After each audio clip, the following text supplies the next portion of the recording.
Namibia will go to the polls on 27th day of November to choose their next president and parliamentary representatives.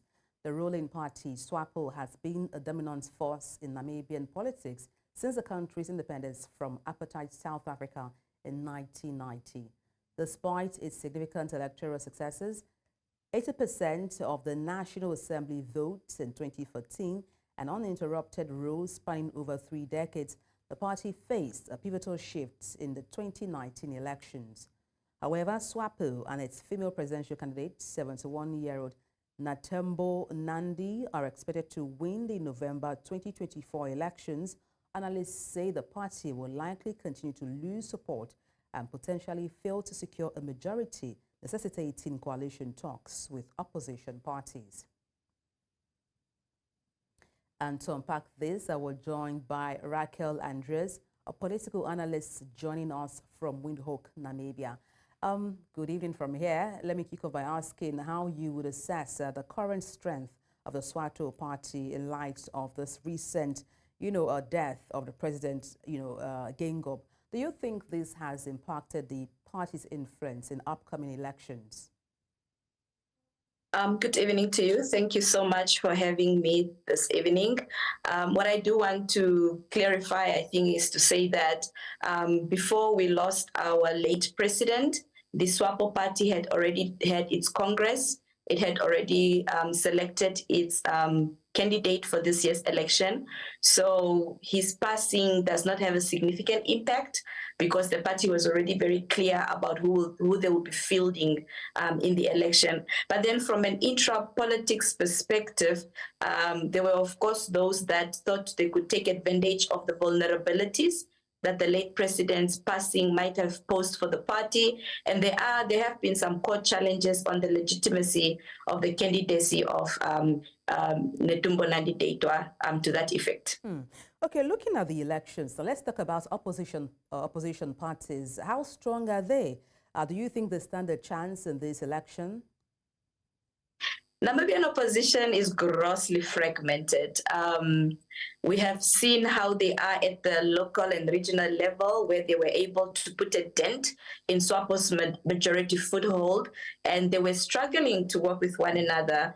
At most, for the presidential race, it looks like they are unlikely to know how to work with one another.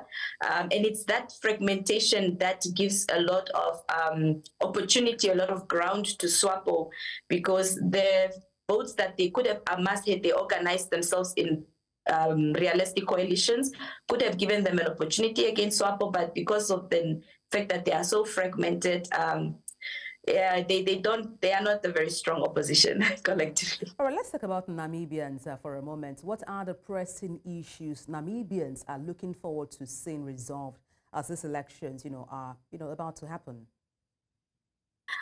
We had our latest census last year, after the last one was only done in 2011.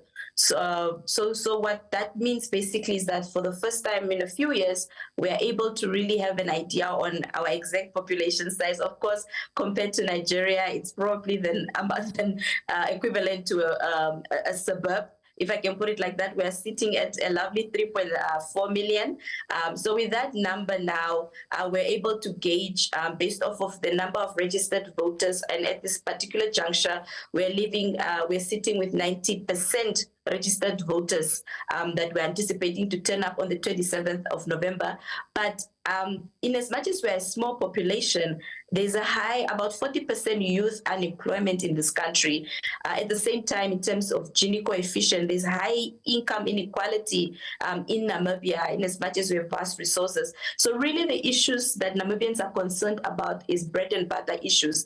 It's issues around employment, it's issues around access to good quality health and infrastructure, it's issues around sanitation, it's issues around food security. So those are the main issues that Namibians are looking at, and these are the main issues that ideally political parties are supposed to convince us that they will address were they to be voted into power.